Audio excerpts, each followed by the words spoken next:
मुदच्यते पूर्णस्य पूर्णमादाय पूर्णमेवावशिष्यते। ॐ शान्ति शान्ति शान्तिः। शङ्करं शङ्कराचार्यं केशवं बादरायणं सूत्रभाष्यकृतौ वन्दे भगवन्तौ पुनः पुनः। ईश्वरो गुरुरात्मेति मूर्तिभेदविभागिने व्योमवद्व्याप्तदेहाय दक्षिणामूर्तये नमः। ॐ शान्ति शान्ति शान्तिः। सच्चिदानंद भगवान को, सद्गुरुदेव भगवान को, राष्ट्रदेव पशुपतिनाथ को, वैदिक सत्य सनातन धर्म को। ओम नमः पार्वती पतये हर हर हर महादेव।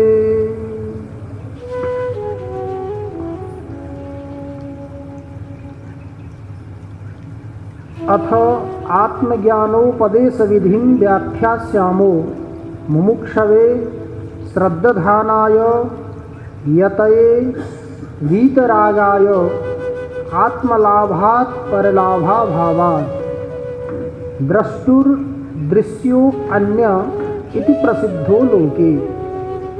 अथ क आत्मा इति देहस्तावत् आत्मा न भवति रूपादिमत्वेन उपलभ्यमानत्वात् घटादिवत्।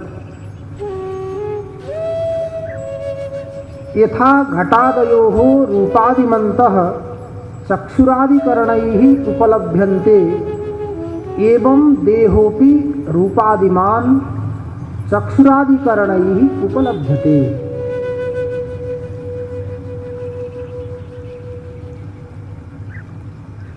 प्रकरण 12 अंतर्गत आत्मज्ञानोपदेश विधि यो ग्रंथमा हामीहरू विचार गर्दैछौँ। आत्मज्ञानोपदेश विधि यो ग्रन्थको प्रतिपाद्य विषय हो आत्मा। आत्माको स्वरूपलाई कसरी साक्षात्कार गर्ने, आत्माको अनुभूति कुन व्यक्तिले गर्न सक्छ, त्यसको लागि अधिकारी कस्तो हुनुपर्छ, अधिकारी हुनको लागि कति प्रकारका लक्षणहरूद्वारा व्यक्ति सम्पन्न हुनुपर्छ भन्ने यहाँ विचार चल्दैछ। सर्वप्रथम मुमुक्षु हुनुपर्छ भन्ने कुरो बताइयो। त्यसपछि श्रद्धावान हुनुपर्यो। मुमुक्षु र श्रद्धावान भएर मात्रै भएन, त्यो तत्त्वलाई जान्ने प्रयास पनि गर्नुपर्यो, प्रयत्नरत हुनुपर्यो। मुमुक्षु पनि छ, श्रद्धावान पनि छ, प्रयत्न पनि गर्छ, तर उसको हृदयमा पहिलेदेखि अरू नै कुनै विषयवस्तु आएर भरिएको छ भने पनि त्यो हृदयमा, त्यो पात्रमा आत्मज्ञान रूपी अमृतलाई राख्न सकिँदैन। तसर्थ वीतरागाय सम्पूर्ण रागहरूद्वारा त्यो रहित पनि हुनु पर्यो। किन यति प्रकारका विशेषणहरू बताइए त आत्मज्ञान गर्नको लागि अनेक प्रकारका यी विशेषणहरू, वास्तविकताहरू, विशेषताहरू बताइए। यो किन भन्दा आत्मलाभदेखि श्रेष्ठ अरू कुनै पनि लाभ छैन, अर्थात् आत्मदेखि श्रेष्ठ अन्य कुनै पदार्थ छैन। त्यसकारण आत्मलाभ गर्नको लागि यति प्रकारका साधनहरूको आवश्यकता पर्छ।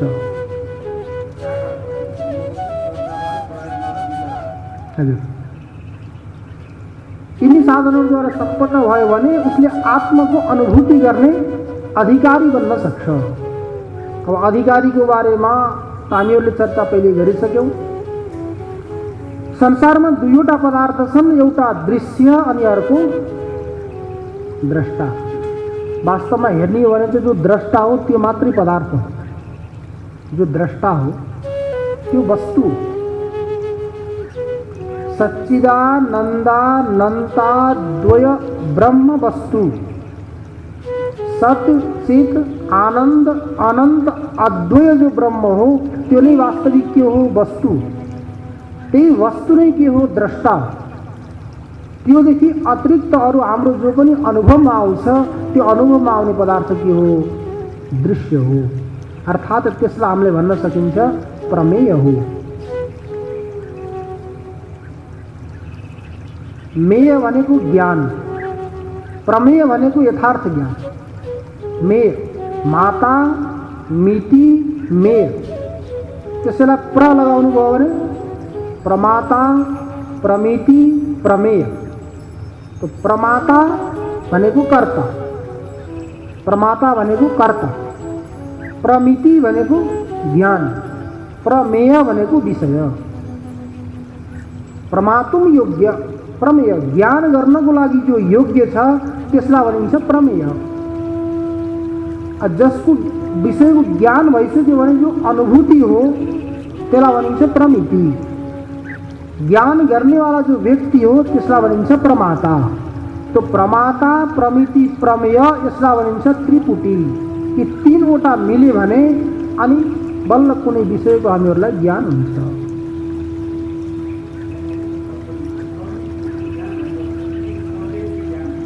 प्रमेय भनेको विषय, प्रमिति भनेको ज्ञान, प्रमाता भनेको कर्ता, ज्ञान गर्नेवाला व्यक्ति। तो प्रमेय विषय, त्यो विषयलाई जान्नको लागि प्रमाणको आवश्यकता हुन्छ।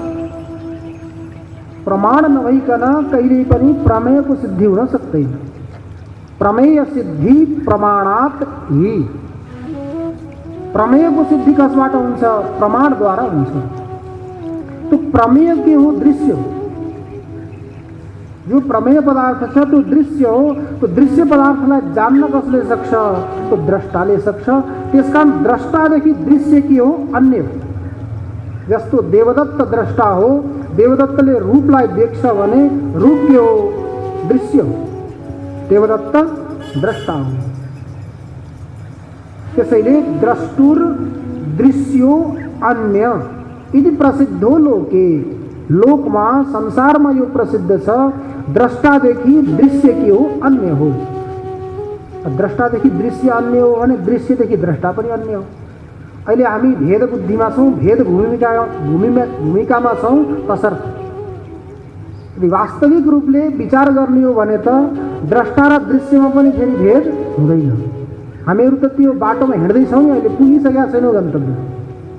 तो गन्तव्यमा नपुगन्जेरी के छ? द्रष्टा र दृश्य अलग। तर वहाँ गन्तव्यमा पुगिसकेपछि फेरि द्रष्टा र दृश्यमा कुनै पनि भेद छैन, त्यहाँ गएपछि अभेद छ। अहिले हामीले के भन्नु पर्यो? द्रष्टुर दृश्यो अन्य। द्रष्टादेखि दृश्य के छ? भिन्न छ। द्रष्टा भनेको अनुभव गर्नेवाला व्यक्ति भनौँ। और ज्ञान कसलाई हुन्छ? चेतनलाई हुन्छ। अनुभूति चेतनले गर्छ, जडले त गर्दैन। जड दृश्य हुन सक्छ तर जड द्रष्टा हुन सक्दैन। हामीहरूले सामान्य रूपमा विचार गर्दा अधिकरण अनि अधिष्ठानलाई एउटै सम्झिने गर्छौँ। अधिकरण र अधिष्ठान, अधिकरण र अधिष्ठानमा भेद छ, अन्तर छ। अधिकरण जड पदार्थ पनि बन्न सक्छ, चेतन पनि बन्न सक्छ। तर अधिष्ठान केवल चेतन बन्न सक्छ, जड पदार्थ अधिष्ठान बन्न सक्छ। हामीहरू भूतलमा छौँ, पृथ्वीमा छौँ भने हामीहरूको लागि अधिकरण के हो? पृथ्वी हो। जो बस्छ त्यसलाई भनिन्छ आधेय, जसमा बस्छ त्यसलाई भनिन्छ अधिकरण। अधिष्ठान, अधिष्ठान जाँदाखेरि हामी अलि अझ अगाडि जानु पर्यो, एक श्रेणी चेतन आउँछ। अधिकरण भन्दा जड पनि आउँछ, जड पनि आउँछ, चेतन त हुन्छ नै, जड पनि आउँछ। त्यसकारण अधिष्ठान र अधिकरणमा यही अन्तर छ, भिन्नता छ। तो त्यो भएर वेदान्त सिद्धान्तमा हामीहरू भूतलमा, भूमिमा, जमिनमा बस्दैनौँ। हजुर, दृश्यलाई कुनै ठाउँमा के हुन्छ भने अदृश्य पनि बन्न सक्छ, यसमा कोही विचार छैन। अधिकरण चेतन पनि बन्न सक्छ, जड पनि बन्न सक्छ, तर अधिष्ठान केवल चेतन बन्छ, जड बन्न सक्दैन। त्यसकारण के भनिन्छ, भूतलमा हामीहरू नभएर भूतलावच्छिन्न चैतन्यमा हामीहरू छौँ भन्नुपर्छ। अधिष्ठान त चेतन हो। जस्तो किसिमले रस्सीमा सर्प छैन, रज्जुअच्छिन्न चैतन्यमा सर्प छ, त्यस्तै किसिमले भूतलमा हामीहरू छैनौँ, भूतलावच्छिन्न चैतन्यमा हामीहरू छौँ। त मिलाएर के हुन्छ, अधिष्ठान हुन्छ चेतन। जसले अनुभूति गर्छ, अनुभव गर्छ, त्यो पनि के हुन्छ, चेतन नै हुन्छ। ज्ञान चेतनलाई हुन्छ, इच्छा पनि चेतनलाई हुन्छ, कुनै कार्य गर्न प्रवृत्त पनि चेतन नै हुन्छ। चेतनको सम्बन्ध भएर अरू कुनै जड पनि के हुन्छन्, प्रवृत्त भए जस्तो हामीलाई प्रतीति हुन्छ। जसरी चलिरहेको रथलाई देखेर हामीहरूले के गर्छौँ, रथभित्र भएको सारथीको अनुमान गर्छौँ। गमनमान रथलाई देखेर, गाडीलाई देखेर, त्यो गाडीलाई, रथलाई चल्दै गरेको देखेर गाडीभित्र कुनै ड्राइभर छ, रथभित्र कुनै सारथी छ, त्यो सारथीको माध्यमले, ड्राइभरको माध्यमले गाडी चलिरहेको छ भन्ने कुरो जसरी अनुमान गर्छौँ, त्यस्तै किसिमले यो शरीर पनि के हो, एउटा रथ। त्यो रथलाई चलाउने वाला पनि कुनै के छ, सारथी छ। जो सारथी हो त्यो के हो, द्रष्टा हो। जसको प्रेरणाद्वारा यो जड शरीर प्रेरित भएर आफ्नो कार्यमा प्रवृत्त भइरहेको छ, त्यो नै के हो, द्रष्टा हो, चेतन हो, आत्मा हो, प्रमाता हो, अहिलेको रूपमा है। तो द्रष्टु दृश्यो अन्य, तो द्रष्टादेखि दृश्य के साधन छ, भिन्न छ। तो दृश्यदेखि फेरि द्रष्टा पनि के हुने, भिन्न हुने। अब विचार गर्दै गर्दै गर्दै गर्दै गएर हेर्ने हो भने अन्तिममा गएर फेरि द्रष्टा र दृश्यमा केही पनि भेद आउँदैन। चरम स्थितिमा पुग्यो भने, डुबिसक्यौँ भने, नडुबन्जरी भेद छ, डुबिसकेपछि त्यहाँ गएर केही पनि भेद हुँदैन, अभेद। किन भन्दा वास्तविक विचार गर्ने हो भने कारणदेखि अतिरिक्त कार्य छँदै छैन। कार्यको स्वतन्त्र सत्ता हुँदैन। त्यो कार्यलाई पनि विचार गर्दै गर्दै गर्दै जाँदा के छ त, केवल कारण छ। अहिले द्रष्टु दृश्यो अन्य इति प्रसिद्धो लोके। ठिक छ, द्रष्टादेखि दृश्य भिन्न हो भने हामीलाई त आत्मतत्त्वको साक्षात्कार गर्नु छ, आत्मालाई जान्नु छ। त्यो आत्मा को हो त भन्दा हिजो हाम्रो प्रसङ्ग चलेको थियो, 4 बाघ आएका थिए, के भन्दै आएका थिए, तिनीहरू आएका थिए, शरीर नै आत्मा हो, शरीरलाई तुष्ट गरौँ, पुष्ट गरौँ, सन्तुष्ट गरौँ, येन केन प्रकारेण केवल शरीरको रक्षा गरौँ। त्योदेखि अतिरिक्त कुनै पनि आत्मा आएन। 4 बाघ भनेको चारु बाघ, 4 बाघ। चारु भनेको मिठो, राम्रो, बाघ भनेको बाणी। जसले मिठो बाणी बोल्छ, जसले अनुकूल बाणी बोल्छ, त्यो नै 4 बाघ हो। आजभोलि हेर्नु त, शरीर नै आत्मा हो भन्नलाई भन्ने हो भने सबै व्यक्तिहरू प्रसन्न हुन्छ। त्योदेखि अतिरिक्त कुनै अदृश्य आत्मतत्त्व छ भनेर प्रतिपादन गर्न थाल्ने हो भने व्यक्तिलाई के आउँछ, निद आउँछ। शरीरदेखि अतिरिक्त यदि आत्मतत्त्व छ भनेर प्रतिपादन गर्न थाल्ने हो भने निद आउँछ। त्यसकारण के हो, शरीर नै आत्मा हो भन्ने हो भने व्यक्ति के हुन्छ, खुसी। त्यसकारण 4 बाघको सिद्धान्त के हो, शरीर नै आत्मा हो। तर यहाँ विचार के हुँदैछ, शरीर आत्मा हो भनेर उनले विचार त गरे। अब हामीहरूले त्यसमा के दोष दिन सकिन्छ भन्नु त, यदि 4 बाघ आएर कोही व्यक्ति आएर हामीहरूलाई भन्यो भने शरीर नै आत्मा हो भनेर प्रतिपादन गर्न थाल्यो भने त्यसलाई हामीले कसरी रोक्ने त? शरीरस्य न चैतन्यम मृतेषु व्यभिचारतः। शरीर चैतन्य होइन, शरीर आत्मा होइन। किन भन्दा मृतेषु व्यभिचारतः, मृत शरीरमा व्यभिचार हुन्छ। आत्माले जो अनुभव गर्छ, आत्माद्वारा जो अनुभूति हुन्छ, यदि शरीरलाई आत्मा मानियो भने शरीर त जस्तो छ यस्तै रहन्छ नि मरिसकेपछि पनि। मरिसक्यो भने पनि यो शरीरको आकारमा प्रकारमा केही परिवर्तन आउँदैन, यस्तै रहन्छ।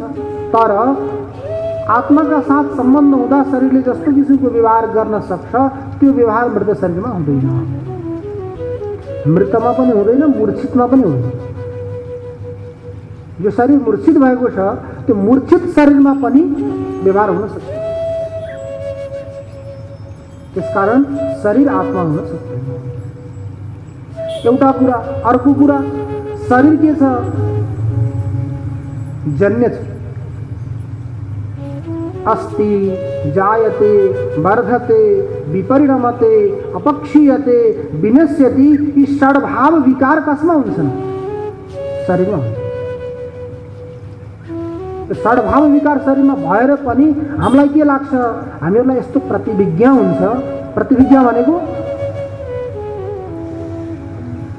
माने पहिला भइरहेको ज्ञानलाई त्यही यो हो भन्ने सम्झिनु, जसलाई भनिन्छ तत्ते दन्ता बगाही ज्ञानम प्रतिविज्ञा। तत्ते दन्ता बगाही ज्ञानम प्रतिविज्ञा अर्थात जहाँ तत्शब्द र इदम शब्दको प्रयोग भएको छ। एउटै ज्ञानमा तत्शब्दको पनि प्रयोग भएको छ, इदम शब्दको पनि प्रयोग भएको छ भने त्यसलाई प्रतिविज्ञा भनिन्छ। तत्ते दन्ता बगाही ज्ञानम। जसरी दृष्टान्त दिइन्छ स्वयं देवदत्त। स्वयं देवदत्त, त्यहाँ दुईवटा शब्द छन्, एउटा छ स, अर्को छ अयम।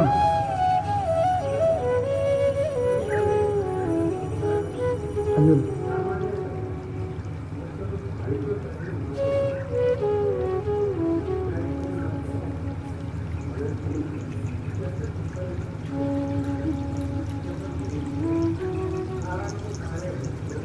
त्यो त अन्तिम दृष्टिमा भने मैले।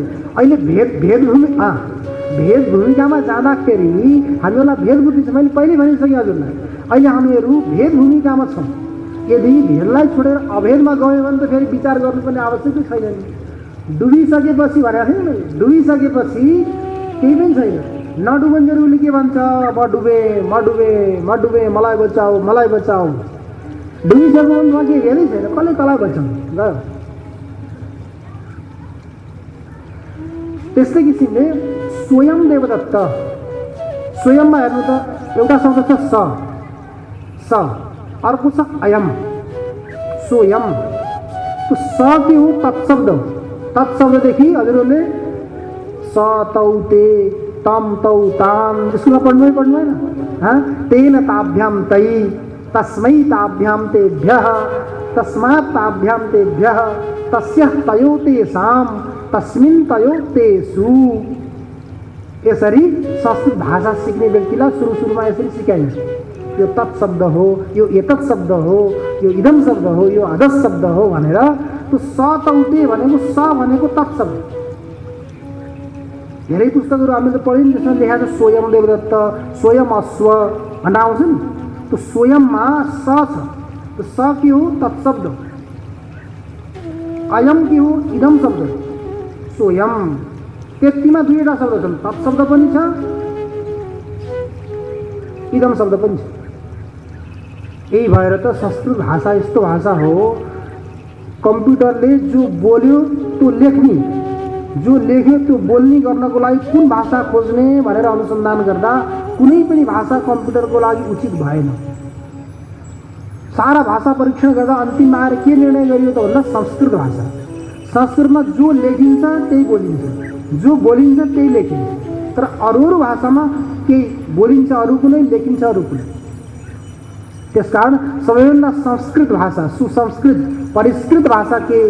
संस्कृत। त्यही भएर भनिएको छ सम्पूर्ण भाषाहरूको जननी के हो? संस्कृत भाषा। त्यो स्वयं देवदत्तमा एउटा छ स, अर्को छ अयम। तो जुन ज्ञानमा, एउटै ज्ञानमा स र अयम अर्थात् तत्शब्द र इदम शब्दको प्रयोग भएको छ, त्यो ज्ञानलाई भनिन्छ प्रतिविज्ञा। प्रत्यभिज्ञा एउटा दर्शन पनि छ, प्रतिविज्ञा दर्शन। जस्तो वेदान्त दर्शन, न्याय दर्शन, मीमांसा दर्शन, वैशेषिक दर्शन, सांख्य दर्शन छ, त्यस्तै प्रत्यभिज्ञा दर्शन छ। प्रत्यभिज्ञा एउटा ज्ञान हो, त्यसलाई भनिन्छ तत्तेदन्तावगाही ज्ञानम। जुन ज्ञानमा तत्ता र इदन्ताको अवगाहन भनेको बोध भएको छ। तत् शब्दको पनि बोध भएको छ, इदम शब्दको पनि बोध भएको छ। कठिन त भएको छैन नि। त्यही मान्नुहोस्। अहिले हामीले तत् भनेको के भन्दैछौँ भने नि पूर्वकाल, तद्देश, तत्काललाई लियो तत्ले। म बताउँदैछु हजुरलाई। त्यो अयम भनेर अहिलेको वर्तमानको, तत् भनेको पहिलाको, अहिले यो सम्झिनु। तत् भनेको पहिलाको, अयम भनेको अहिलेको। त तत्ले के भन्यो? तत्शब्द भयो स, अनि अहिलेकोलाई बतायो अयम, सोयम। सो लेखेर बीचमा एउटा खण्डकार यस जस्तो लेखेर फेरि यम लेख्नुपर्छ, सोयम। खण्डकार पनि अवाग्रह भनिन्छ नि, सोयम। त सोयम देवदत्त, यसमा तत्शब्द पनि छ, इदम शब्द पनि छ। यही ज्ञानको नाम हो प्रत्यभिज्ञा। भयो प्रत्यभिज्ञा। अब हेर्नुहोस् त, हामीले शरीरलाई के भन्छौँ? शरीरमा 6 प्रकारका विकारहरू हुन्छन् नि। अस्ति, जायते, वर्धते, विपरिणमते, अपक्षीयते, विनश्यति। यति विकार भएर शरीर परिवर्तित हुन्छ। तर हेरौँ, सानो समयमा जन्मिँदाखेरि जुन बालकलाई देख्यौँ, हजुरले मानुस एउटा कुनै बालकलाई देख्नुभयो, देखिसकेपछि त्यो बालक यहाँबाट मानौँ कहाँ गयो? अमेरिका गयो। अमेरिका गएर ऊ 50 सालसम्म बस्यो।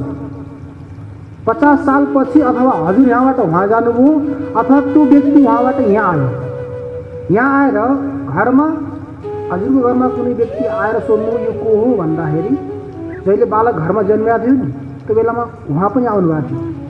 जहिले सोध्दै हुनुहुन्छ उहाँ पनि आउनुभएको थियो। अहिले 50 सालपछि उहाँबाट बाबु आएपछि त्यो भेट्नलाई उहाँ पनि आउनुभयो। तर पहिला देख्नुभयो त चिन्नु भएन, उहाँले को हुन् भन्नु। हजुर के भन्नुहुन्छ? अरे त्यही त हो जो पहिला उत्पन्न भएको थियो, उत्पन्न भएको बेला हजुर जहिले आउनुभएको थियो। यहाँ के भनिन्छ? स्वयं स एव अयम, यो त्यो नै हो जो पहिला थियो। तो स्वयं देवदत्त भन्दा हामीले के भनिन्छ? त्यहाँ प्रतिविज्ञाको बोध हुन्छ, तर प्रतिविज्ञा गर्नलाई त्यहाँ योग्य छैन। त्यहाँ हेर्नु त कति परिवर्तन भयो। परिवर्तन नभइकन त्यो मात्रै भएको भए बल्ल हामीले स्वयं भन्न सकिन्थ्यो, तर त्यहाँ धेरै परिवर्तन भइसक्यो नि। शरीरका अवयवहरू प्रत्येक क्षणमा उपचय र अपचय भइरहन्छ, बढ्ने र घट्ने भइरहन्छ। बिहानको शरीर दिउँसो रहँदैन, दिउँसोको शरीर बेलुका रहँदैन। प्रत्येक क्षणमा शरीर परिवर्तन छ। त्यो क्षणमा परिवर्तन हुने शरीरलाई पनि 40-50 वर्षसम्म हामीले के भन्छौँ? स्वयं भन्छौँ, त्यो नै हो भन्छौँ। त्यो त छोडिदिनु, हजुरले बेलुका रात्रिमा दीप जलाएर छोड्नुभयो, घिउ हालेर बत्ती जलाउनु भयो, जलाएपछि बिहान उठेर के भन्नुहुन्छ? ओहो त्यही दीप जलिरहेछ हेर्नु त भन्नुहुन्छ। त्यो दीप जलाएको छैन, त्यहाँ दीपमा परिवर्तन भइसक्यो। यदि त्यही दीप जलेको भए घिउ पनि सकिने थिएन, बाती पनि छोटो हुने थिए, सानो हुने थिएन। घिउ सकिसकेको छ, बाती छोटो भइसकेको छ, त्यसकारण त्यो दीप होइन, दीपमा परिवर्तन भएको छ। कहीँ झरना हेर्न जानुहोस्, झरनाबाट पानी झरिरहेको हुन्छ। त्यो झरनाको पानी झरेर के भन्छौँ? त्यही पानी हो भन्छौँ नि हामीले। देख्दाखेरि त उस्तै लाग्छ, त्यही झरिरहेको छ। र त्यही झरिरहेको भए तल गएर जम्मा कसरी हुन्थ्यो? तल गएर जम्मा भइरहेको छ भने त्यो झरेकोमा के छ? परिवर्तन भइरहेको छ। त्यो परिवर्तन हुँदा पनि हामीले के गर्छौँ? अज्ञानको कारणले त्यो नै हो भन्छौँ। यही शरीरमा पनि हेर्नु त, अस्ति, जायते, वर्धते, विपरिणमते, अपक्षीयते, विनश्यति, यति विकार भइरहेका छन्, तै पनि हामीले के भन्छौँ? त्यही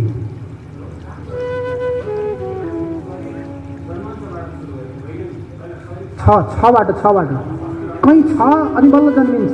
नभए त कहाँबाट जन्मिन्छ? पहिला कहीँ हुनु पर्यो। ठिक छ, त्यस कारण हामीले के भन्छौँ? त्यो शरीरलाई स्वयं भनेर व्यवहार गर्छौँ। वास्तवमा हेर्ने हो भने हामीहरूलाई अज्ञानको कारणले शरीरसँग, मनसँग, प्राणसँग यस्तो तादात्म्याध्यास छ, यस्तो तादात्म्याध्यास छ। शरीरको धर्मलाई हामीले आत्मामा आरोप गर्छौँ, प्राणको धर्मलाई पनि हामीले आत्मामा आरोप गर्छौँ, र मनको धर्मलाई पनि आत्मा नै आरोप गर्छ। भोक लाग्यो भन्छन्, भोक कसलाई लाग्छ? मलाई भोक लाग्यो भन्छ, प्राणलाई भोक लाग्यो भन्दैन, भोक लाग्यो भन्छ। कसलाई लाग्यो भोक? मलाई आज खुब भोक लागेको छ, भोक लाग्यो भन्छौँ। प्यास लाग्यो भन्छौँ, प्यास पनि कसलाई लाग्छ? प्राणलाई लाग्ने हो, तर भन्छौँ कसलाई? शरीरलाई। म बुढो भएँ भन्छ, म मरेँ भन्छ। अन्त बुढो को हुन्छ? म हुन्छ त? बुढो को हुन्छ? शरीर हुन्छ। मर्छ को? मर्ने पनि शरीर नै, शरीर नै हो मानव। त्यसलाई हामीले के भन्छ? ममा आरोप गर्छौँ, आत्मामा आरोप गर्छौँ। शोक कसलाई हुन्छ? मोह कसलाई हुन्छ? तर शोक र मोहलाई पनि हामीले के गर्छौँ? हामीमै आरोप गर्छौँ। प्राणस्य क्षुत्पिपास्य द्वे मनस शोक मोहकौ जरा मृत्यु शरीरस्य षडूर्मि रहित शिव। प्राणस्य क्षुत्पिपास्य द्वे, प्राण का दुईवटा धर्म छन्, क्षुधा र पिपासा, भोक र प्यास। भोक लाग्छ त प्राणलाई, प्यास लाग्छ त प्राणलाई। तर त्यो प्राणका साथ हाम्रो यस्तो सम्बन्ध छ, त्यो सम्बन्ध भएको हुनाले आत्मामा नै हामीलाई भोक लाग्यो, प्यास लाग्यो जस्तो प्रतीत हुन्छ। प्राणस्य क्षुत्पिपास्य द्वे मनस शोक मोहकौ। शोक र मोह कसको हो? मनको धर्म। मनका धर्म हुन् शोक र मोह। हिजो आएको थियो नि प्रसङ्ग, तरति शोकम आत्मवित्। जो आत्मवित् हो तो शोकद्वारा तर शोक हुँदैन। तो शोक कसका हुन्? मनका हुन्। त्यो मनका धर्मलाई हामीले आत्मामा आरोप गरेर हामी शोकाकुल पनि हुन्छौँ, मोह पनि प्राप्त गर्छौँ। तो शोक र मोह पनि कसका हुन्? मनका हुन्। जरा मृत्यु शरीरस्य, जरा बुढापा, वृद्धपन, तो वृद्धता र मृत्यु कसको हो? शरीरको हो। त्यसलाई पनि हामीले के गर्छौँ? आत्मामा आरोप गर्छौँ। यी 6 प्रकारका उर्मी भनेका तरङ्गहरू, लहरहरू। जस्तो समुद्रमा लहर आउँछन्, छालहरू आउँछन्, तरङ्गहरू आउँछन्, त्यस्तै यिनी पनि के हुन्? प्राणका, मनका, शरीरका लहरहरू हुन्। यी लहरहरूदेखि जो रहित हुन्छ त्यो नै के हो? षडूर्मि रहित शिव। यी उर्मीहरूद्वारा जो रहित हुन्छ त्यो नै के हो? शिव हो। त्यो नै आत्मा हो, त्यो नै परमात्मा हो। त्यसकारण यो शरीर पनि आत्मा हुन सक्दैन। किन? देहस्तावत् आत्मा न भवति। देह आत्मा हुन सक्दैन। किन भन्दा मृत शरीरमा पनि व्यभिचार भयो, मूर्छित शरीरमा पनि व्यभिचार भयो, त्यसकारण त्यो आत्मा हुन सक्दैन। अर्को कुरो, रूपादिमत्वेन उपलभ्यमानत्वात्। शरीर रूपादिमत्वेन उपलभ्यमान छ।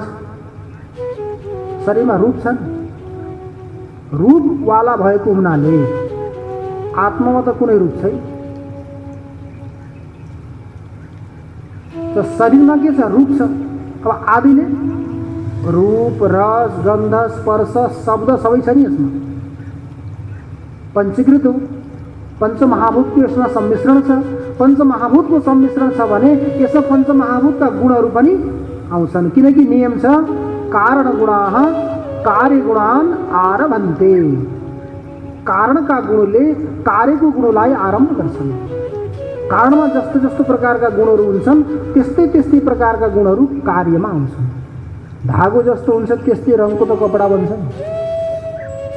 रातो धागो भए रातो कपडा बन्छ, सेतो धागो भए सेतो कपडा बन्छ, पहेँलो धागो भए पहेँलो कपडा बन्छ। त्यस्तै किसिमले पृथ्वी, जल, तेज, वायु, आकाशद्वारा यो शरीर बनेको हो। त पृथ्वी, जल, तेज, वायु, आकाशमा के छ? शब्द, स्पर्श, रूप, रस, गन्ध छ।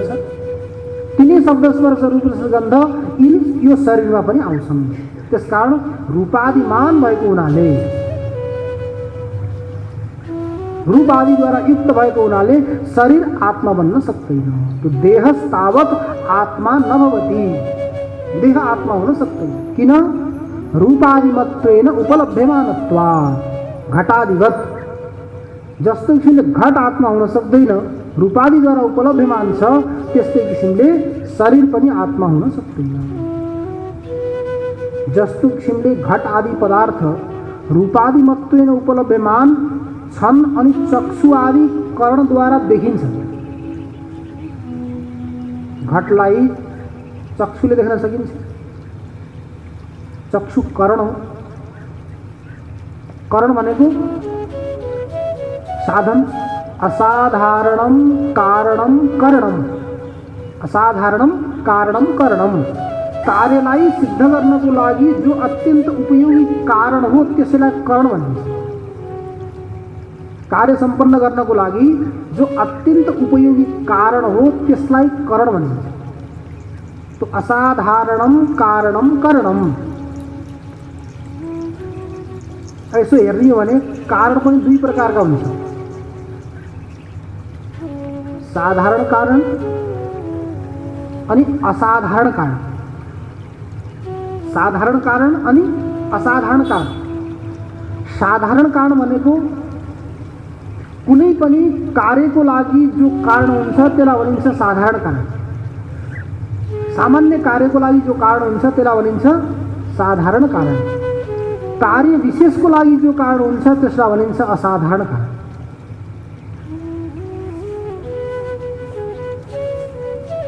तो साधारण कारण शास्त्रकारहरूले गिन्ती गरेर राखेका छन्, यति छन् भन्ने।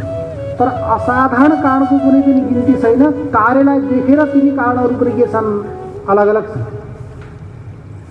यस्तो कारणलाई साधारण कारण भनिन्छ जो नभएसम्म कुनै पनि कार्य सम्पन्न हुन सक्दैन। त्यसमा सर्वप्रथम हो ईश्वर। ईश्वर नभइकन कुनै पनि कार्य हुन सक्दैन। ईश्वर हुनु पर्यो अनि ईश्वरलाई ज्ञान पनि हुनु पर्यो। ईश्वरको ज्ञान। कुनै पनि हामीले कार्य सम्पन्न गर्छौँ भने त्यो कार्य सम्पन्न गर्नको लागि तद्विषय ज्ञान हुनु आवश्यक छ।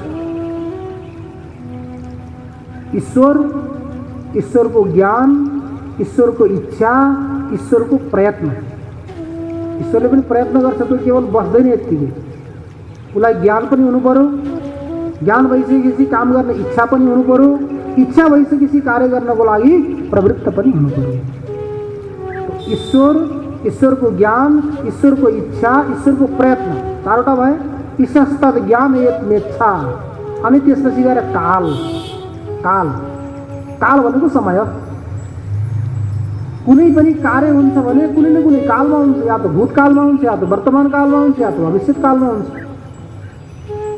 काल पनि चाहिए। अदृष्ट, अदृष्ट भनेको धर्म र अधर्म। कुनै पनि कार्य हुन्छ भने त्यो अदृष्टको अधीन भएर हुन्छ। कसको अदृष्ट हुनु पर्यो? भोक्ताको अदृष्ट हुनु पर्यो। भोग गर्ने व्यक्तिको अदृष्ट हुनु पर्यो। हाम्रो जस्तो अदृष्ट छ त्यस्तै किसिमका पदार्थहरू हामीलाई मिल्छ। अदृष्ट भनेको धर्म र अधर्म हो। धर्म छ भने अनुकूल पदार्थ मिल्छन्, अधर्म छ भने प्रतिकूल मिल्छन्। तर कार्य हुनुको लागि अदृष्टको आवश्यकता छ। ईश्वर, ईश्वरको ज्ञान, ईश्वरको इच्छा, ईश्वरको प्रयत्न, काल अनि अदृष्ट। कति भए? 6वटा भए। अब जानुस् प्रागभाव। प्रागभाव चारवटा अभाव हुन्छन्। प्रागभाव, प्रतिबन्धक, प्रध्वंसाभाव, अत्यन्ताभाव, अन्योन्याभाव, हैन? प्रागभाव, प्रागभाव भनेको सामग्री सबै तयार छ।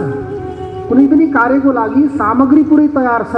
मानव रोटी नै बनाउनको लागि पुरै सामग्री तयार छ, तर रोटी बनिसकेका छैन। कोही व्यक्ति आएर सोध्यो भने रोटी छ भन्यो भने के भन्नुहुन्छ हजुरले? रोटी छैन। रोटी त बनेको छैन नि, रोटी छैन। तो रोटी छैन त त्यो कुन अभाव हो? त्यो प्रागभाव। कार्यस्य उत्पत्तेः प्राग विद्यमानो यो अभाव स प्रागभावः। कार्य उत्पन्न हुनुभन्दा पहिला रहने वाला जो अभाव हो त्यसको नाम हो प्रागभाव। जहिलेसम्म कार्य उत्पन्न हुँदैन तहिलेसम्म प्रागभाव छ। उत्पन्न हुँदा बित्तिकै प्रागभाव नष्ट हुन्छ। त्यसकारण कार्य उत्पन्न हुनुभन्दा पहिला के हुनु पर्यो? प्रागभाव पनि हुनु पर्यो। तो प्रागभाव पनि के हो? साधारण कारण। कुनै पनि कार्य उत्पन्न हुन्छ भने त्योभन्दा पहिला प्रागभाव अवश्य हुन्छ। अब अर्को आउँछ प्रतिबन्धका भाव।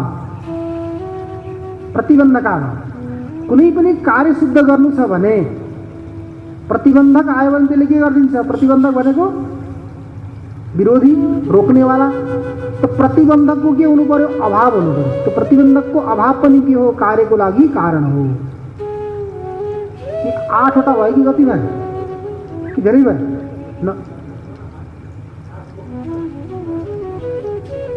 नहीं, त्यो धर्म अधर्मलाई अदृष्टलाई एउटै गर्नु होला। त्यो गर्दाखेरि ईश्वर, ईश्वरको ज्ञान, ईश्वरको इच्छा, ईश्वरको प्रयत्न, काल, अदृष्ट, प्रागभाव, प्रतिबन्धकाल, 8वटा प्रागभाव, प्रतिबन्धकाल। यी के हुन्? साधारण कारण हुन्। यिनी सम्पूर्ण नभएसम्म कुनै पनि कार्य हुँदैन। पहिला बताएको थिएँ 2वटा न्याय, भुल्नुभयो कि याद छ? एउटा थियो दण्ड चक्र चिवरादि न्याय, अर्को थियो मणि मन्त्रादि न्याय। दण्ड चक्र चिवरादि न्याय अनि मणि मन्त्रादि न्याय। यहाँ के गर्नु पर्यो? दण्ड चक्र चिवरादि न्याय लगाउनु पर्यो। जस्तो घट बनाउनको लागि दण्ड चक्र चिवर कुलाल कपाल सबै चाहिन्छन्, त्यस्तै किसिमले कुनै पनि कार्यलाई सम्पन्न गर्नको लागि यी सम्पूर्ण 8वटा कारण चाहिन्छ। यी हुन् साधारण कारण। कुनै पनि सामान्य कार्यको सिद्ध गर्नको लागि पनि यी सम्पूर्णको आवश्यकता हुन्छ। अब हेरौँ, कुनै कार्य विशेष सिद्ध गर्नु छ भने कार्य विशेषको लागि जो अत्यन्त उपयोगी कारण हुन्छ त्यो हो असाधारण कारण। जस्तो रोटी बनाउँदैछौँ, रोटी बनाउनको लागि असाधारण कारण हो पिठो। यी त सम्पूर्ण चाहिए नै, यी नभइकन त हुँदैन। यी सबै चाहिए, यीदेखि अतिरिक्त पिठो पनि चाहिए। ठिक छ, पिठोदेखि अतिरिक्त अरू पनि चाहिन्छन्। तावा पनि चाहिए, चिम्टो पनि चाहियो, चुलो पनि चाहियो, सबै चाहियो। तर चुलो भएर चिम्टो भएर पनि भएन नि त, पिठो त चाहियो नै। पिठो भयो भने चुलो नभए पनि बन्छ, तावा नभए पनि बन्छ, चिम्टो नभए पनि बन्छ कि बन्दैन? यदि पिठो भयो भने तावा पनि चाहिँदैन, चिम्टो पनि चाहिँदैन, ग्यास चुलो पनि चाहिँदैन। कहीँ गएर दाउरा जलाउँ, ढुङ्गो राखौँ, अनि त्यसपछि महात्माले त्यही त गर्छन् नि। आजभोलि त आधुनिक बने, तर पहिला पहिला के गर्थे? गाउँमा गएर भिक्षा माग्ने, जो पिठो मिल्यो नदीमा गएर तटमा गएर त्यो पिठोलाई मुस्ने, अनि त्यसपछि पातलो गएर ढुङ्गो खोज्ने, आगो जलाउने, त्यो ढुङ्गामै यताउता गराएर रोटी राखेर पकायो, खायो, अनि त्यसपछि एकछिन त्यही सुत्यो अनि उठ्यो। केही भाडा बोक्नुपर्ने आवश्यकता पनि भएन, सामग्री बोक्नुपर्ने आवश्यकता पनि भएन। ती वास्तविक के थिए? पहिलाका साधु हुन्। तर आजभोलि साधुको परिभाषा के भयो? बदलियो। जो वास्तविक साधु हुन् तिनीहरूको परिभाषा बदलियो। पहिला पहिला जो व्यक्तिले केही पनि सङ्ग्रह गर्दैन थियो अपरिग्रही हुन्थ्यो। केही पनि थिएन आफ्नोमा, तिनलाई के मानिन्थ्यो? ठुला साधु मानिन्थ्यो, श्रेष्ठ साधु मानिन्थ्यो। आजभोलि के भयो? जसका ठुला ठुला महलहरू छन्, महँगा महँगा गाडीहरू छन्, जसको नाममा धेरै फ्याक्ट्रीहरू चलेका छन्, जसका धेरै भक्तहरू छन्, अगाडि पछाडि धेरै मान्छेहरू हिँड्छन्, त्यस्तो मान्छेलाई के भनिन्छ? ठुलो महात्मा। विपरीत भयो, परिभाषा सबै के भयो? बदलियो। गुफामा बस्थे, केही परिग्रह थिएन, बिहान खाए बेलुकी के खाने भन्ने कुरो केही सोच्थे, आए त आए, नआए त नआए। अजिङ्गर वृत्ति। अजिङ्गरले, साँपले जसरी बसेर केही आयो भने के गर्छ? खाइदिन्छ, नभए वायु पिएर बस्छ। त्यस्तै किसिमको उनीहरूको वृत्ति हुन्थ्यो। तिनीहरूलाई के भनिन्थ्यो? साधु भनिन्थ्यो। आजभोलि सोध्ने भने यी ठुला ठुला महलहरू देखिएका छन्, यिनी कसका हुन् भनेर सोध्ने के भन्छन्? त्यागीजी महाराजका हुन्। यी ठुला ठुला महलहरू कसका हुन् भनेर कसैले सोध्यो भने कसका हुन्? त्यागीजी महाराजका हुन्। अनि त्यसपछि यो हल्लागुल्ला कहाँबाट आएको छ, यो आवाज कहाँबाट आयो भन्यो भने मौनी महाराजबाट आएको भन्छ। मौनी बाबाको आश्रमबाट आएको आवाज हो भन्छ। आवाज आयो, हल्लागुल्ला आयो कहाँबाट? मौनी बाबाको। यी बालबच्चाहरू केटारीहरू यत्रासिनी कसका हुन् भने ब्रह्मचारीजी महाराजका हुन्। यी सम्पूर्ण परिभाषाहरू बदलिए, समय अनुकूल के भयो? बदलिए। त्यसकारण जो अपरिग्रही थिए तिनीहरू के हुन्थे? साधु हुन्थे, श्रेष्ठ हुन्थे। त्यसकारण महात्माले के गर्थे? ती साधनहरूद्वारा प्रयोग गरेर आफ्नो जीविका चलाउँथे। उनीहरूलाई केवल एउटा लक्ष्य थियो, परम लक्ष्य परमात्मालाई साक्षात्कार गर्नु। अरू सबै गौण मुख्य थियो। त्यसकारण तिनीहरू भए साधारण कारण। योदेखि अतिरिक्त गएर के हुन्छ असाधारण कारण। असाधारण कारण भनेको कार्य सिद्ध गर्नको लागि अत्यन्त उपयोगी कारण। जस्तो मानौ पृथ्वीको असाधारण धर्म के हो, लक्षण हो गन्ध। पृथ्वीको असाधारण धर्म के हो, गन्ध। त्यस्तै कुनै पनि कार्यलाई सम्पन्न गर्नको लागि जो अत्यन्त उपयोगी कारण हुन्छ त्यसको नाम हो असाधारण कारण। तो दुईवटा कारण छन्, साधारण कारण र असाधारण कारण। असाधारणम कारणम करणम।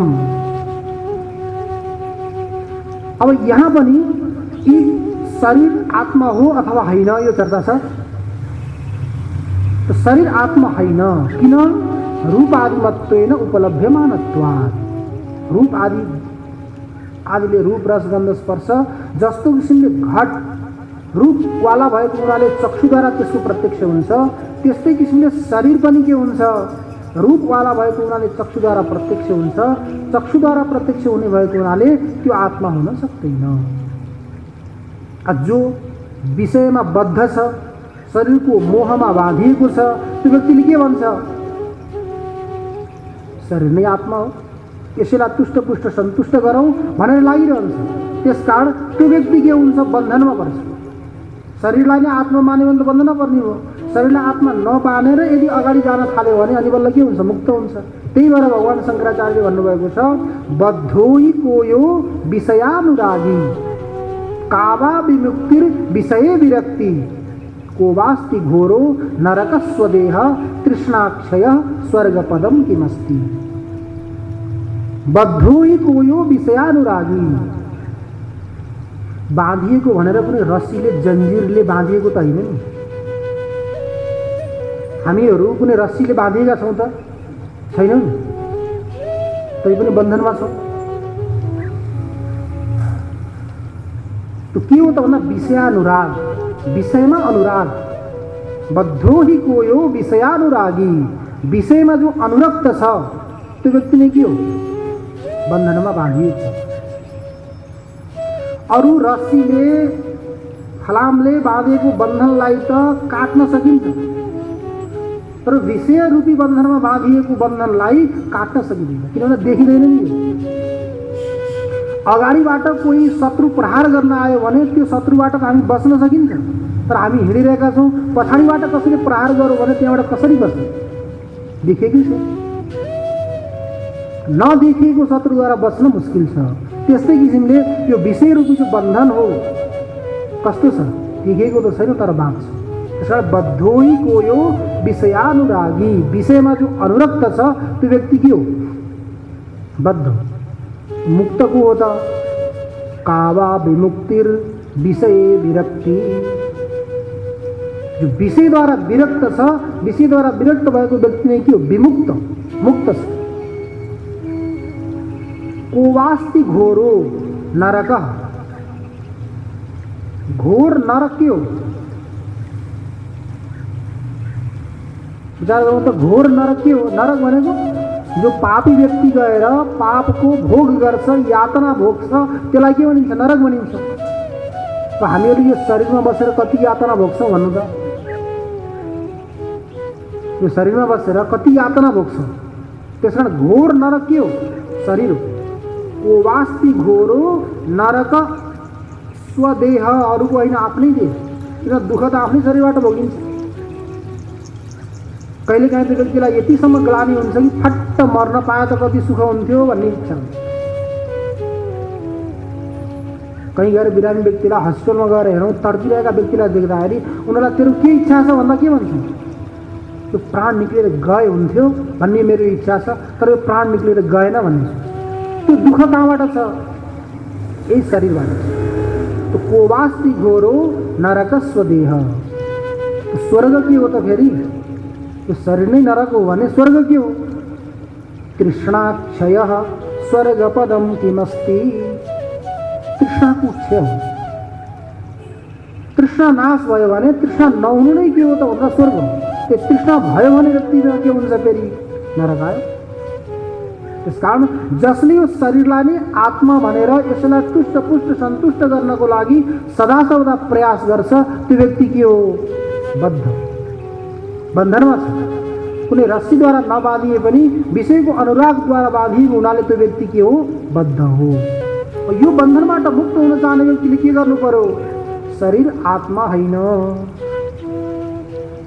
शरीर त्यो आत्मतत्त्वलाई साक्षात्कार गर्नको लागि साधन हो। साधन नभएसम्म साध्यको सिद्धि हुन सक्दैन। तर यसलाई हामीले के गरौँ? साधनको रूपमा प्रयोग गरौँ, साध्यको रूपमा होइन। तो साधनको रूपमा प्रयोग गरेर यसद्वारा त्यो तत्त्वको साक्षात्कार गर्न सकिन्छ। त्यो नियम हो। असत्य ब्रह्मनि स्थित्वा ततः सत्यम समीहते। यो असत्य संसारमा रहेर यो असत्य शरीरको माध्यमद्वारा त्यो सत्य परमात्माको प्राप्ति हुन सक्छ।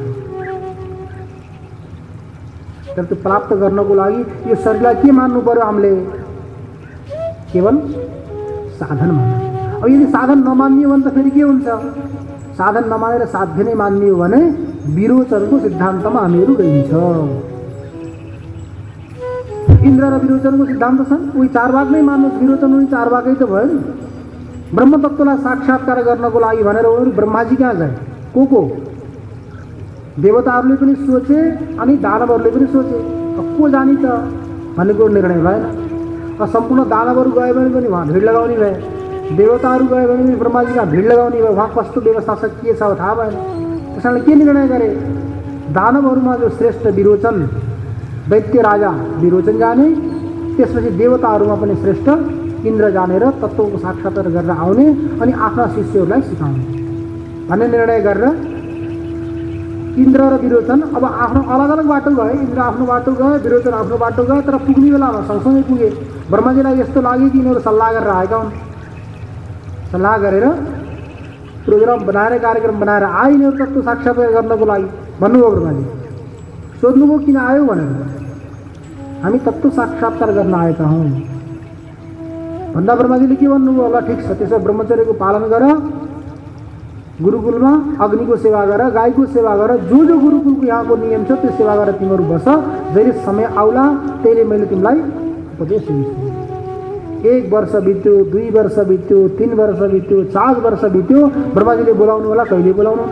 राजा भएका मान्छेहरू सारा आफ्नो राजपाटलाई, सिंहासनलाई, राजोपचारलाई सम्पूर्णलाई छोडेर ब्रह्मचर्य पालन गरेर ब्रह्मचारी भएर गुरुकुलमा बसेका छन्। 32 वर्षसम्म बोलाउनु भएन। 31 वर्ष बित्यो। 32 वर्ष भएपछि बल्ल ब्रह्माजीले बोलाउनु भयो। बोलाएर के भन्नुभयो? विरोचनलाई र इन्द्रलाई बसाएर के भन्नुभयो कि भाइ यो शरीर नै आत्मा हो। 32 सालपछि यो उपदेश दिनुभयो, शरीर नै आत्मा हो। 32 सालसम्म इन्द्र र विरोचनले कति प्रतीक्षा गरेर बस्नुभएको होला? प्रतीक्षाको घडी एक क्षण पनि के हुन्छ? पुरै लामो हुन्छ। 32 सालसम्म कति भयो होला हेर्नु न। त्यति सहन गरेर उहाँहरू बस्नुभयो। हामीहरू भन्न सकिन्छ? 5 मिनट ढिलो भयो भने के हुन्छ? ल अब ढिलो भयो, अब गुरुजी नआउनु हुने भयो, जाउँ। हामीलाई वाराणसी पढ्ने बेलामा गुरुजीले यही भन्नुहुन्थ्यो, 1 घन्टाको यदि पाठ हुन्छ भने गुरुजी कक्षामा आउनु भएन भने शिष्यहरू पुरै घन्टाभरि बस्यो भने तिनीहरू उत्तम हुन्। पुरै जति समयसम्मको घन्टी हो त्यति समयसम्म पुरा बस्यो भने उत्तम हुन्।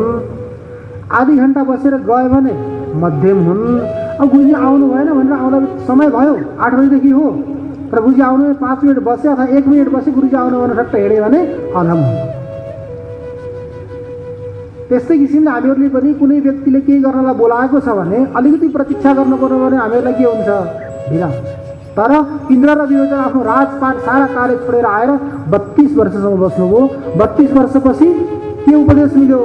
शरीर नै आत्मा हो भनेपछि विरोचन त खुस भयो, प्रसन्न भयो।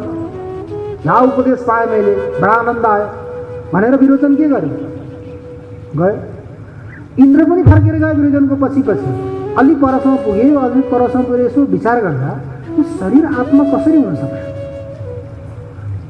पहिला सानो थियो, फेरि अलिकति बढ्यो, बढिसकेपछि यसमा अनेक प्रकारका विकारहरू आउन थाले। म आभूषणहरू लगाएर सुसज्जित हुनु त अलग देखिन्छ, आभूषणहरू लगाउँदिन त अलग देखिन्छ। यो शरीर कसरी आत्मा हुन सक्छ? क्षण क्षणमा परिवर्तनशील छ, यो आत्मा हुन सक्दैन भनेर इन्द्र के गरे? बीच बाटोबाट फर्केर आए। तर विरोचन गएर आफ्ना शिष्यहरूलाई के बताउन थाले? शरीर नै आत्मा हो, मैले ब्रह्माजी कहाँ मेरो गुरु कहाँ गएर उपदेश ग्रहण गरेर आएको छु, त्यस कारण के गर? जसरी हुन्छ तसरी हुन्छ, यो शरीरलाई नै तुष्टपुष्ट सन्तुष्ट गरेर खाओ पियो मस्तीमा रहो, कोही चिन्ता गर्नुपर्ने आवश्यकता छैन। यो शरीर नै के हो? आत्मा हो। जहिलेसम्म जीवित रहन्छ, सुखमा रहन्छ, यो नै के हो? स्वर्ग हो। यो शरीरलाई दुःख भयो भने यही के हो? नरक। मरिसकेपछि मर्नु नै के हो? मोक्ष। मरेर गयो भने त्यो नै के हो? मोक्ष हो। त्यस कारण यो शरीरलाई नै के गर? सन्तुष्ट राख भनेर उनले उपदेश दिन थाले उता। अब इन्द्र फर्केर गए। फर्केर गइसकेपछि फेरि ब्रह्माजीले के गर्नुभयो? तुरन्त उपदेश दिनुभयो। फेरि 32 सालसम्म उनलाई प्रतीक्षा गर्नुभयो। 32 कति भयो? 64 साल। 64 सालमा जानुभयो। गइसकेपछि उहाँले के उपदेश दिनुभयो? त्यो छाया देखिन्छ नि शरीरको, शरीरको जो छाया देखिन्छ त्यो छाया नै के हो? आत्मा हो। अब उपदेश दिनुभयो। 32 सालपछिको उपदेश मिल्यो। छाया शरीर हो र आत्मा हो। छाया आत्मा कसरी हुन सक्छ? पहिला त उहाँलाई लाग्यो ठिक छ छाया नै आत्मा हो भनेर इन्द्र निक्लेर जानुभयो। गइसकेपछि होइन, यो छाया त म हिँड्छ, म बस्छ, यो शरीरको अधीन छ। त्यो शरीरको अधीन भएको, पराधीन भएको, परतन्त्र भएको यो छाया कसरी आत्मा हुन सक्छ त? यो त आत्मा हुन सक्दैन। अन्त फेरि फर्केर आउनु। फेरि फर्केर आइसकेपछि अझ 32 सालसम्म के गर्नुभयो? त्यही गुरुकुलमा बसेर सेवा गर्नु। पता नहीं ब्रह्माजी को 32 साल को नियम फिर के थियो? 32 साल नभएसम्म उपदेशै नदिनु। 32 कति भयो? 96 साल भयो। 96 सालपछि जानुभयो। त्यसपछि इन्द्रलाई ब्रह्माजीले के उपदेश दिनुभयो? अक्षणी यह पुरुषो दृश्यते स आत्मा। हामीहरूले हेऱ्यौँ भने आफ्नो आँखामा देखिँदैन, अर्काको आँखामा देखिन्छ नि। हजुरको आँखामा म देखिन्छु, मेरो आँखामा हजुर देखिनुहुन्छ। त्यो आँखाभित्र देखिनेवाला जो पुरुष हो नि, हो त्यो पुरुषलाई के सम्झिनु? आत्मा सम्झिनु भनेर उपदेश दिनु। अब इन्द्रलाई लाग्यो कि ठिकै छ, त्यसो भए अब अक्षणी पुरुष आँखामा देखिने जो पुरुष विशेष हो, के भन्दा भगवानले भन्नुभएको छ नि, हृदय से अर्जुन तिष्ठति। भगवान कहाँ रहनुहुन्छ? हृदयमा रहनुहुन्छ। सर्वस्य चाहम हृदय सन्निविष्टो। म सबैको हृदयमा बस्छु। भगवानले हृदयमा भन्नुभएको थियो, ब्रह्माजीले आँखामा भन्नुभयो, त्यही मान्नु पर्यो भनेर इन्द्र के गर्नुभयो? उहाँबाट निक्लिनुभयो। निक्लिसकेपछि उहाँलाई लाग्यो होइन, त्यो आँखो यति सानो, यो सानो आँखाभित्र बस्ने पुरुष पत्र होला अझ सानो। यो आत्मा त व्यापक छ, व्यापक तत्व, अपरिच्छिन्न तत्व हो। यो परिच्छिन्न आँखाभित्र रहनेवाला पुरुष विशेष यो कसरी आत्मा बन्न सक्छ? यो पनि आत्मा हुन सक्छ। यो पनि गलत उपदेश हो, वास्तविक पूर्ण उपदेश होइन भनेर के गर्नु? फेरि इन्द्र फर्केर आयो। अब फर्केर आएर पनि उहाँले सेवा गर्न थाल्नुभयो गुरुकुलमा। सेवा गर्दा गर्दा गर्दा गर्दा अब त्यति लामो सेवा गर्न परेन अरे कि अब अधिकारी बनिसक्नु भएको थियो। त्यसकारण उहाँलाई 5 सालमा, हजुर 332 पछि 5, अब 332 र 5 कति भयो? 101। 101 सालमा ब्रह्माजीले के गर्नुभयो? इन्द्रलाई वास्तविक आत्मतत्वको बारेमा उपदेश गर्नुभयो, जो अजर छ, अमर छ, नित्य छ, अजो नित्य, शाश्वतोयम पुराणो नहन्यते हन्यमाने शरीरे। जो नित्य शुद्ध बुद्ध मुक्त स्वभाव वाला हो, सदचित आनंद अनंत अद्वय हो, त्यो नै के हो? ब्रह्म हो। त्योदेखि अतिरिक्त कुनै पनि होइन भनेर अन्तिममा इन्द्रलाई के गर्नुभयो? ब्रह्माजीले उपदेश। अब हेर्नु त, विरोचनलाई शरीर नै आत्मा भनेर उनी दौडे, त्यही रहेन कि? अब त्यो भयो भने के हुने हो? खाने पिउने, शरीरलाई पुष्ट सन्तुष्ट गर्ने, गरिसकेपछि मर्ने, फेरि आउने, फेरि यही प्रक्रिया गरिरहने। जायस्व र मृयस्वको चक्रमा उनीहरू के हुन्छन्? परिरहन्छन्। तर धैर्य भएर के हो त? ब्रह्माजीले होइन, बृहस्पतिले हो गरे त। चारवाक दर्शनको वास्तविक प्रवक्ता हो बृहस्पति, देवगुरु बृहस्पति। चारवाक दर्शनका जो सूत्रहरू छन् नि, सूत्रहरूका प्रवर्तक हो। अरे सामान्य व्यक्तिले कसरी परिवर्तन गर्न सक्छ? हेर्नु त, शरीरलाई आत्मा भनेर प्रतिपादन गर्नको लागि पनि त शक्ति चाहियो, सामर्थ्य चाहियो नि। त्यो कसले गर्छ त भन्दा? देवगुरु बृहस्पति।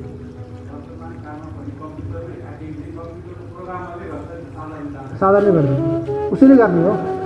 जो ज्ञाता हुन्छ उसैले गर्ने हो। त कुनै पनि वस्तुलाई जसले आविष्कार गर्छ, त्यो आविष्कारकर्ताले त्यो वस्तुको नाम पनि राख्छ, नाम राख्ने उसैको अधिकार हुन्छ। त्यसकारण यहाँ पनि के भयो?